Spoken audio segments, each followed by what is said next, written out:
excited, why don't you turn to the person next to you and say, I love selling. Now, who was lying when they said that? Show of hands. Who was telling the truth? And who hadn't a clue whether they were telling the truth or lying?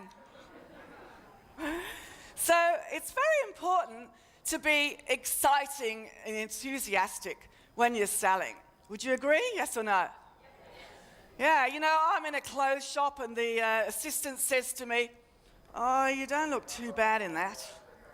I mean, are you going to buy it? No way. But if the assistant says, you look fantastic in that, sold. So the next area we're going to look at is how we follow up. You know, do you meticulously follow up all your inquiries and all your quotes? When you send out information, do you follow that up? And when you send out a quote, do you follow it up? I suspect, well, it's actually scary. 50% of salespeople do not follow up. Now, you would have heard from my story promoting Tom Hopkins that, you know, unless you followed up, then you were just leaving thousands of dollars on the table. So it's important that you follow up. But people do it so badly. You know, they do the postal inspector check. They say, did you get the information we sent? Or they say, did you get the quote? No, I didn't. Not interested, thanks anyway.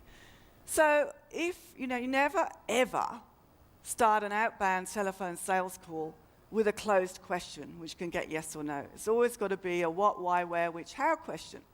So if you actually go and do your follow-up and you say, what did you think about the quote we sent you? Or what specifically interested you in the information we sent you? And the other thing that's just so important is when you send out information and quotes, you always put on the quote, always, you put that you will be calling them back in 3 days' time. This does two things.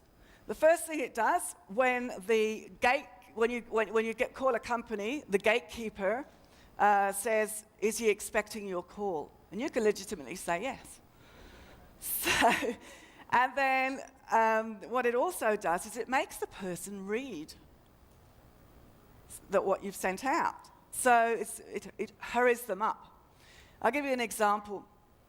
I had a call not so long ago from a telemarketer in New York. I bought something online on impulse, as you do, and this guy says, hi, Mr. Cartwright, this is Joe from Mike Phil-Sam's office in New York. So I said, wow, I am impressed. A telemarketer following up on a purchase. That is amazing, and from New York. And he said, well, yes, I was actually wondering whether you would like to buy the upgrade on this product that you bought last night, because it's absolutely fantastic. And I said, well, look, I haven't looked at the first one yet. So he said, well, look, how about you look at it tonight? Could you look at it tonight? And I'll give you a call at 10 o'clock in the morning. And I said, oh, okay, I didn't really want to settle down and do it that night, but you put the pressure on me, so I looked at the product that night. Guess what? He didn't call back the next day. So from being totally impressed, I was totally unimpressed. So when you say you're going to follow up, make sure you follow up, otherwise you lose all credibility. So do it. What is it you don't like about telemarketing? What was that? Pushing a sale onto you, absolutely. They ring at dinner time, they do. So do we see it as an interruption, yes or no? Yes, it's an interruption. So, you know, I'm cooking dinner and I get the real estate agent. Oh, good evening, Mr. Cartwright. Are you thinking of selling your home in the near future? No, I'm in the middle of cooking dinner. Bang. So that's how they do the call. Good evening, Mr. Cartwright. I'm from XYZ Home Improvement Company. Do you need anything fixing in your home? No. And again, I'm cooking dinner. And then you get, in the morning, the talking direct mail piece. The one that goes, yada, yada, yada, yada, yada, yada, yada, yada, would you like to buy? No engagement with me whatsoever. So they go, oh, good morning, Miss Cartwright. I'm from XYZ Hotel. We have a gourmet dining club where you can dine for free with a customer once a week. Would you like to join our gourmet dining club? Like, no engagement with me at all. It gives me the perfect opportunity to say, no, thank you. Boom. So there was no question that would keep the conversation going whatsoever. But then we get the call from India. And there's a 30-second gap. So we know it's a call center. And it goes, good morning, Miss Cartwright. Isn't it a lovely day?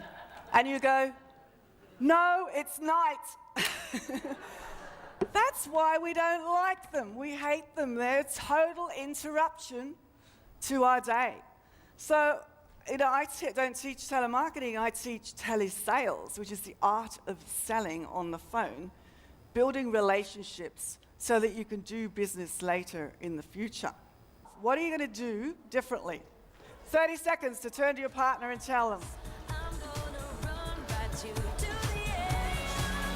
So, how many of you, by a show of hands, have 1 to 3 things from this session you're going to change? Woo! How many of you have 3 to 5 things that you're going to change? Yeah, they get the smiley balls.